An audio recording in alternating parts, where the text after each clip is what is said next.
But we decided to do a resolution. It doesn't have to be signed by the President. I'm glad we did it. It was hard. Senator Murray, Senator Sessions did a good job allowing us to move forward on that. So now it's time we go forward.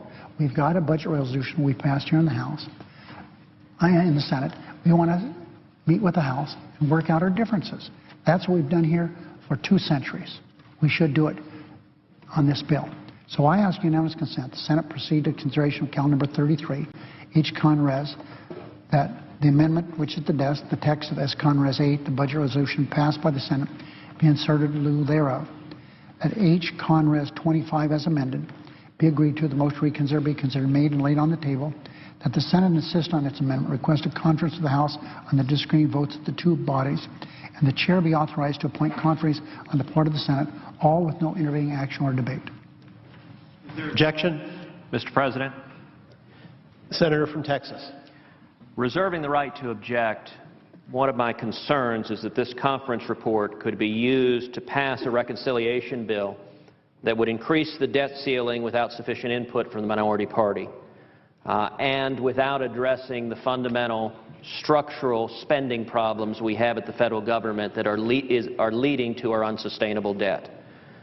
This concern, I believe, is well-founded in history, in that reconciliation bills have been used to increase the debt ceiling at least 3 times, in 1986, in 1990, and in 1993. And so for that reason, reserving the right to object, I would ask consent that the leader modify his request so that it not be in order for the Senate to consider a conference report that includes tax increases or reconciliation instructions to increase taxes or to raise the debt limit. Mr. President. Is there objection to the modified request? I would make a comment before Majority Leader. A decision on that. The Senate considered the budget, and that's an understatement. We voted on more than 100 amendments, as I mentioned just a few minutes ago. It was hard. The votes were hard. Senate passed its budget. It should now do a conference that the Senate passed. It's our budget. Senator from Texas was on the losing side. He had his view, and it lost. But now he wants us to agree by consent to adopt the losing side's view, or else he's not going to allow us to go to conference. For more than 2 centuries, I repeat, the 2 bodies are able to go work out their differences. Senate passes something, the House passes something. You talk about regular order, that's it.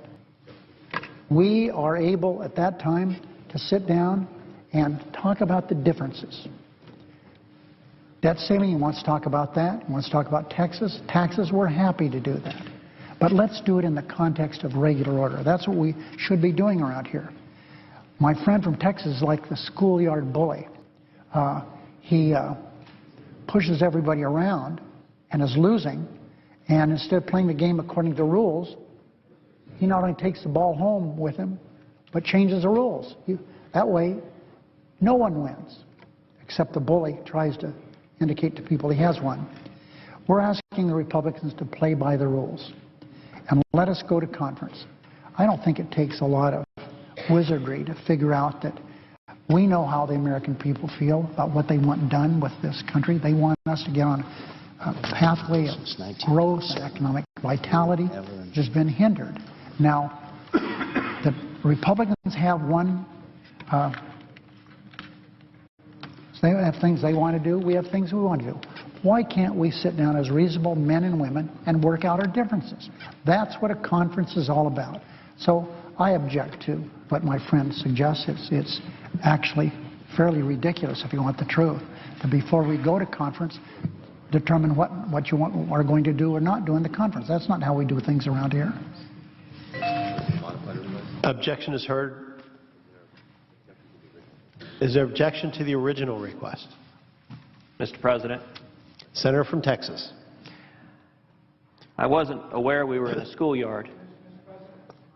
There's either an objection or no objection. Let's hear from this. We've had enough of reserving the right to object. Reserving the right to object. Mr. President, there's no such thing. Okay? Mr. President, I object. Is there objection? Yes, I object. Objection is heard.